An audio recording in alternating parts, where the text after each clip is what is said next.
এই মালিক কেমন মেহেরবান মালিক।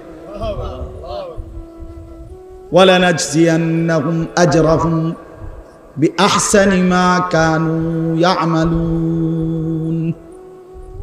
রব্বুল আলামিন বলে, যা যা আমল করেছো সবগুলো আমলের আহসান, সবচেয়ে সুন্দরটার মাধ্যম দিয়ে আমি আল্লাহ তোমাদেরকে বিনিময় দেব। এবার বন্ধু আমার, রব্বুল আলামিন বললেন, বান্দা আমি তোমাকে সৃষ্টি করেছি আহসান, আমি তোমার দেখতে চাইছি আমল যেন হয় আহসান। আমি আল্লাহ ওয়াদা দিচ্ছি আখিরাতে বিনিময় দেব আহসান।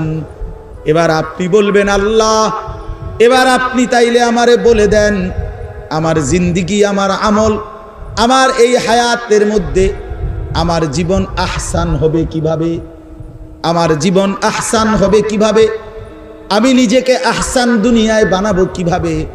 আল্লাহ বলেন, ওয়ামান আহসানু কাওলাম মিম্মান দাআ ইলাল্লাহ ওয়া আমিলা সালিহান ওয়া ক্বালা ইন্নানি মিনাল মুসলিমিন।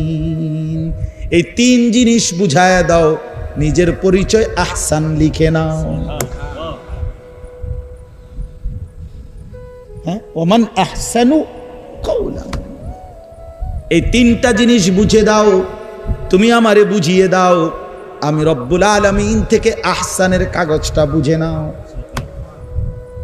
এটা দেখাইবা পুরস্কার আহসান। তাহলে তিনটা কাজ। কয়টা কাজ? তিনটা। এক, দাআ ইলাল্লাহ, মানুষকে ডাকতে হবে আল্লাহর দিকে, দাওয়াত দিতে হবে আল্লাহর দিকে, দাওয়াত দিতে হবে মানুষকে আল্লাহর দিকে ডাকা, মানুষকে নামাজের দিকে ডাকা। নামাজে মুরব্বীরা আপনারা শুনেন, বাবারা আপনারা শুনেন, ছেলেরা তোমরা শোনো, ভাই সবাইকে বলি, ভাইয়া এক মুসলমান আর এক মুসলমানের জন্য কর্তব্য কল্যাণ, এটাই তাকে আল্লাহর দিকে ডাকা। আর দ্বীন ওয়ান নসিহা, নবী সাল্লাল্লাহু আলাইহি সাল্লাম বলছে দ্বীন মানেই হচ্ছে অপরকে উপদেশ দেওয়া, নসিহত করা, কল্যাণ কামনা করা, কল্যাণ কামনা করা। এক মানুষ বছরের পর বছর নামাজ পড়ে না, আপনি কি তারা বলবেন না কিছু? দিনের পর দিন আপনার স্ত্রী পর্দা করে না, আপনি যে তারে কিছু বলেন না? চাচা, যুবক ভাই, তুমি যে বছরের পর বছর নামাজ পড়ো না, এভাবে জিন্দিগি চললে এটা হবে কেমনে ভাইয়া? একজন আরেকজনকে গুনার দিকে না ডাকা, বরং আল্লাহ বলেন আহসান যদি হতে হয় তাহলে কার দিকে ডাকতে হবে? আবার বলেন কার দিকে? দাওয়াত ইলাল্লাহ, দাওয়াত ইলাল্লাহ। কুল হাদিহি সাবিলি আদউ ইলাল্লাহ আলা বাসীরাতিন আনা ওয়া মান ইত্তাবা'আনি। আল্লাহ বলেন, নবী আপনি বলে দেন, ও বন্ধু, ও রাসূল আমার, আপনি বলেন মানুষকে আল্লাহর দিকে ডাকা। খোদার কসম আল্লাহ বলছে কোরআনে, সূরা ইউসুফের মধ্যে আছে, মানুষকে আল্লাহর দিকে ডাকা, আল্লাহর দিকে ফেরাবার চেষ্টা করা, এটা আমারও কাজ। আমারে যারা অনুসরণ করে যুগে যুগে, আমার সেই অনুসরণকারী উম্মতেরও দায়িত্ব, এটাই রাস্তা, এটাই জিন্দেগি, যে মানুষকে আল্লাহর দিকে ডাকা। এটা আমাদের প্রত্যেকের দায়িত্ব, প্রত্যেকের দায়িত্ব। কোরআনে আল্লাহ নবীজির যে সাল্লাল্লাহু আলাইহি সাল্লাম, আল্লাহ তাআলা নবীজির যে সিফাতগুলো বলছে, নবীর পরিচয়, ইয়া আইয়ুহান নাবিয়্যু ইন্না আরসালনাকা শাহিদান ওয়া মুবাশশিরান ওয়া নাযীরা ওয়া দাঈয়ান ইলাল্লাহ বিইذনিহি। নবীজির একটা পরিচয় হলো, আল্লাহ বলেন, বন্ধু আপনি হলেন আমার হুকুমে আমি আল্লাহর দিকে দাওয়াত দানকারী, আহ্বানকারী, দাঈ হওয়া, আল্লাহর দিকে ডাকা মানুষকে, এটা আমাদের জিম্মা। আজকে প্রত্যেকের কাছে অনুরোধ, এই রবিউল আউয়াল মাসেই আপনি এটা মনে করেন যে প্রিয় নবী সাল্লাল্লাহু আলাইহি ওয়াসাল্লাম রবিউল আউয়াল মাসে পৃথিবীতে তাশরীফ এনেছেন, এই মাসেই তিনি পৃথিবী থেকে বিদায় নিয়েছেন। তাহলে নিঃসন্দেহে রাসূলুল্লাহ সাল্লাল্লাহু আলাইহি সাল্লাম আগমন করেছেন, এটাও দামি। নবী সাল্লাল্লাহু আলাইহি সাল্লাম ইন্তেকাল করেছেন, এটাও বেদনার। তো খুশি এবং বেদনার মিশ্রণে নবী সাল্লাল্লাহু আলাইহি সাল্লামের প্রতি আমাদের স্মরণ, আমরা যদি নবী সাল্লাল্লাহু আলাইহি সাল্লামকে স্মরণ করি, আমার বাপ ইনসাফের সাথে ভাইবেন, ধাক্কাধাক্কি ঠেলাঠেলি পরে আপনার মাথার যেটা আছে এটাকে একটু ছাড়ে কইরা বিবেক দিয়া আরেকবার ভাইবেন, প্রিয় নবী সাল্লাল্লাহু আলাইহি সাল্লাম 23টা বছর কষ্ট করে এই পরিমাণ পাথরের আঘাত সইলেন, দান মুবারক শহীদ করিলেন, পেটে 2টা পাথর বাঁধলেন, 3টা মাস ঘরের চুলায় আগুন জ্বলে নাই, রান্না করা কোনো খাবার কোনোদিন খান নাই 3 মাসে।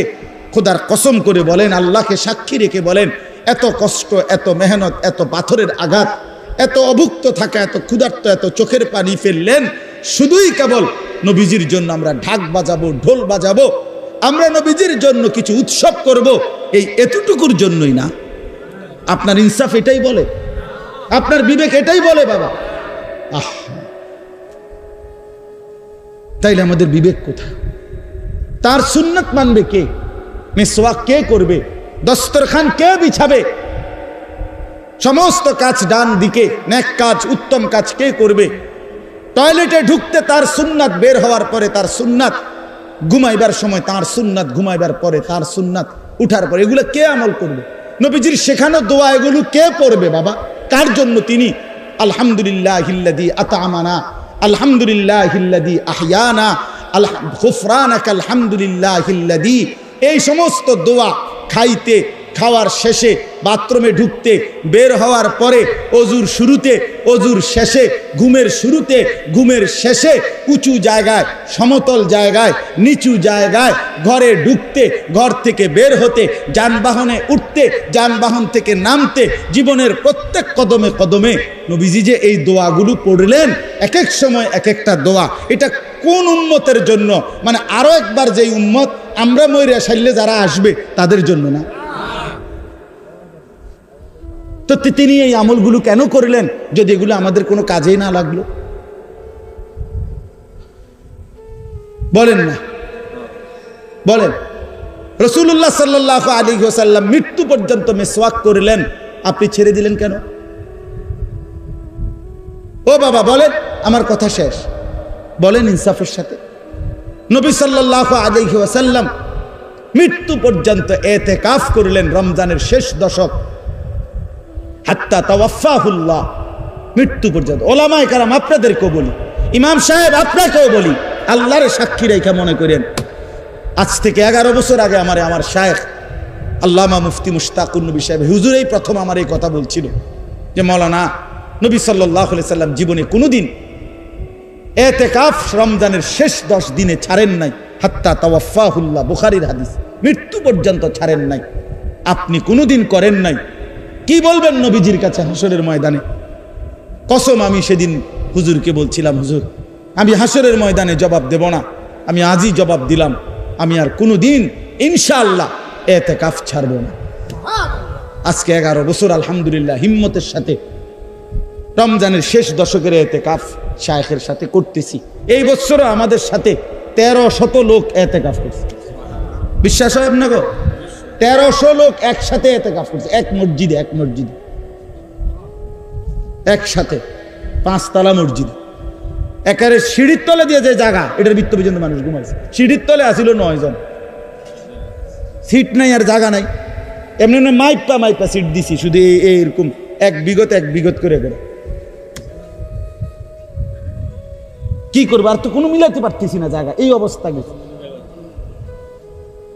বলেন, এই জন্য বললাম বাপ, প্রত্যেকেই আমাদের দাবি একটাই, আমাদেরকে যাই বলুক ভাইয়া, গালি তো আমার পূর্বপুরুষ আসলাফও শুনছে, সমস্যা নাই, আমরা আর ফলাইন মানুষ, আমরা শুনলে আর কি, গালি দোক আর মন্দ কোক আর যেটাই বলুক, হ্যাঁ, ফাসাউফা তারা ইদিন কাশাফাল গুবারু আফারাসুন তাহতা রিজলিকা আম হিমারু। কবি বলেন, একটু পরে যখন ধুলি বালি সরে যাবে, তখনই দেখা যাবে কি এর পিঠে লাফাইতাছিলা, কি ঘোড়ার পিঠে না গাধার পিঠে, টের পাওয়া যাবে। ও চিরেই হাসরের ময়দান, সেখানেই নবী সাল্লাল্লাহু আলাইহি সাল্লামের সামনে ফয়সালা হবে, আশেক কে, ভালোবাসার দাবিদার কে। খুব বেশি দিন নাই আর, হ্যাঁ, অল্প কয়েকদিন পরেই হাসরের ময়দানেই প্রমাণ হবে, হাসরের ময়দানেই প্রমাণ হবে ভালোবাসার দাবিদার কে কে। এজন্য দয়া করে নিজের উপরে জুলুম করেন না। এই রবিউল আউয়াল মাসে আপনাদেরকে মনে করাই দিলাম, আল্লাহর নবী সাল্লাল্লাহু আলাইহি ওয়াসাল্লামের অনুসরণ, এটাই নবীজিকে ভালোবাসা। আর নবীজিকে ভালোবাসা মানি নবীজি সাল্লাল্লাহু আলাইহি সাল্লামকে অনুসরণ করা। এটা কাগজের এই পিঠ ও পিঠ, এই কাগজের এই পিঠ আর ওই পিঠ, এই কাগজের এই পিঠটা রাইখা, যেহেতু এই পিঠে কোনো লেখা নাই, কথা এখানে কোনো লেখা আছে, কথা বলছেন, এই পিঠে লেখা আছে কোনো? এটা হালাই দিলে ভালো ছিল না? এই পিঠটা দেন তো, ফালাই দেন তো। কিভাবে ফেলবেন এটা? এই পিঠ রাইখা আপনি এটা হালাই দেন, এটা কেমনে করবেন? সম্ভব এটা? রাসূলুল্লাহ সাল্লাল্লাহু আলাইহি সাল্লামের খোদার কসম, নবী সাল্লাল্লাহু আলাইহি সাল্লামের ভালোবাসা আর নবীজির অনুসরণ এরকম যেটা আলাদা করা যায় না। যে ভালোবাসে সে অনুসরণ করে, যে অনুসরণ করে তার ভালোবাসাই প্রমাণিত হয়। ভালোবাসলে অনুসরণ করতে হয়, অনুসরণ করলে ভালোবাসা প্রমাণিত হয়। না এটা ঠিক করলে তুই কথা, এটা কই তুই ঠিক কি তা আগে এইটা কোন? না না এটা বলেন, ভালোবাসলে অনুসরণ করতে হয়, অনুসরণ করলে ভালোবাসা প্রমাণিত হয়। বলেন ভাই, সবাই বলেন। ভালোবাসলে অনুসরণ করতে হয়, অনুসরণ করলে ভালোবাসা প্রমাণিত হয়। বুঝছিনি না? বাংলায় কইতাম কথাটা, বুঝছিনি না নাকি বাংলায় বলতাম? বাংলাতেই বলছি। তাহলে বুঝছেন না কথা? এটা ভালোবাসলে কি করতে হয়, অনুসরণ করলে কি প্রমাণিত হয়? সাফ সাফ কথা, সাফ সাফ কথা। আপনার মিসওয়াক প্রমাণ করবে আপনি নবী সাল্লাল্লাহু আলাইহি সাল্লামকে ভালোবাসেন। হ্যাঁ, আপনার দাড়ি টুপি, আপনার লেবাস পোশাক, আপনার ঘর পরিবার, আপনার আয় উপার্জনের হালাল, আপনার পাক পবিত্র জিন্দিগি, আপনার নামাজ, আপনার সেজদা, আপনার জামাত, হ্যাঁ, আপনার তসবিহ, আপনার জিকির, আপনার তাহাজ্জুদ, আপনার আওয়াবিন, আপনার ইশরাক, আপনার নফল বন্দিগি, এগুলো সব প্রমাণ করবে আপনি আল্লাহ নবী সাল্লাল্লাহু আলাইহি সাল্লামকে ভালোবাসেন। আল্লাহ আমাদেরকে বুঝ দান করেন। তো আল্লাহ তাআলা বলেন, মানুষকে যে আল্লাহর দিকে ডাকে, ও আমিলা সালিহান, এবং সমস্ত নেক আমল, একটাও না, দুইটাও না, চারটাও না, ছয়টাও না, সমস্ত নেক আমল 23 বছরে নবী সাল্লাল্লাহু আলাইহি সাল্লাম একেবারে ছোট্ট থেকে ছোট্ট অথবা বড় থেকে বড় যা তিনি করতে বলেছেন সব করা, সব যা নিষেধ করেছেন তা বর্জন করা, এটাকে বলে আমলে সালেহ।